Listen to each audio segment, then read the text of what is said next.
Tahukah kalian kalau dulunya kota Alexandria merupakan pusat pemerintahan pada masa dinasti Ptolemaic? Sebuah dinasti yang berkuasa setelah wafatnya panglima penakluk kota Alexandria, dialah Alexander the Great. Salah satu bukti kejayaan dinasti ini dapat kita lihat dari reruntuhan kuil peninggalan Yunani kuno yang lazim dikenal dengan nama Serapeum.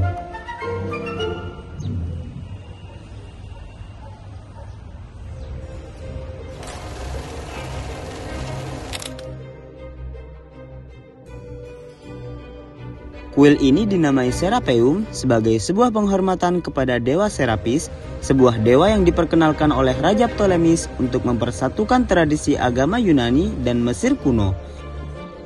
Sinkretisme atau penyesuaian antar dua aliran agama ini dapat dilihat dari penggambaran dewa Serapis. Ia digambarkan dengan fisik menyerupai orang Yunani untuk memikat penduduk Yunani agar menganggapnya sebagai pengganti dewa Zeus. Sedangkan untuk orang Mesir, Serapis dihubungkan dengan Osiris Apis, sebuah banteng suci yang disembah oleh penduduk Mesir pada masa itu. Terdapat beberapa pendapat mengenai dewa Serapis ini. Sebagian sumber mengatakan bahwa Serapis merupakan bapak para dewa yang membawahi trinitas dewa Mesir kuno, yaitu Osiris, Isis, dan Horus. Sebagian sumber lain mengatakan bahwa Serapis adalah ejaan lain dari Osiris Apis itu sendiri. Bagaimanapun, keberadaan dewa Serapis ini sukses menyatukan dua kepercayaan besar dan menjadi kunci penerimaan kekuasaan Yunani di daratan Mesir. Penyusuran terhadap reruntuhan kuil ini akan membawa kita ke sebuah perpustakaan bawah tanah yang diberi nama The Dalter Library in the Serapeum. Perpustakaan ini dianggap sebagai putri dari Perpustakaan Besar Alexandria karena disebut menyimpan gulungan teks penting nan melimpah milik Perpustakaan Alexandria. Bahkan dikatakan bahwa dokumen yang tersimpan di perpustakaan ini mencakup 10% dari keseluruhan isi Perpustakaan Alexandria. Perpustakaan ini pula yang menjadi bukti bahwa pada saat itu kerajaan Ptolemaic dianggap sebagai salah satu pusat intelektual terpenting di Mediterania.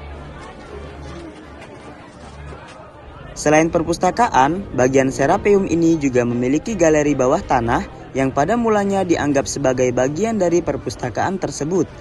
Namun setelah dikaji, ternyata galeri ini adalah sebuah tempat persembahan dan penguburan bagi hewan suci sesembahan umat Mesir kuno.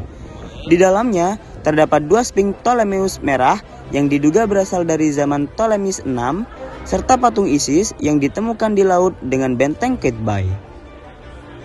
Sayangnya, pada tahun 391 Masehi, pada masa pemerintahan Theophilus, ketika agama Kristen telah menjadi agama resmi Kekaisaran Romawi, perpustakaan ini ikut dihancurkan bersamaan dengan penghancuran Serapeum.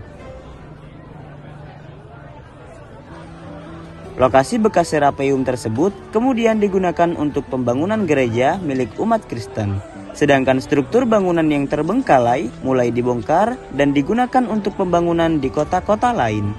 Hanya menyisakan kolam-kolam yang mengelilingi reruntuhan tersebut, serta sebuah tiang menjulang yang disebut dengan Pampis Pilar. Lain halnya dengan penduduk setempat yang lebih akrab menyebut pilar besar ini dengan sebutan Amud el-Sawari, yang berarti tiang kapal. Hal ini berawal dari pilar yang menjulang tinggi ke langit, tepat berada di tengah monumen seperti tiang kapal. Pampis pilar ini berdiri menjulang di antara reruntuhan Serapeum dengan tinggi 33,85 meter dan memiliki diameter 2,8 meter. Pilar ini didirikan selama 5 tahun sejak tahun 298 sampai 303 Masehi. Ironisnya, penamaan Pampis pilar ini adalah sebuah kekeliruan.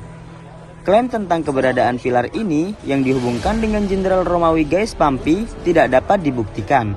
Klaim yang lebih terpercaya adalah pendapat bahwa pilar yang dipahat dari granit Aswan merah ini dibangun untuk menghormati dedikasi Kaisar Romawi Diocletianus.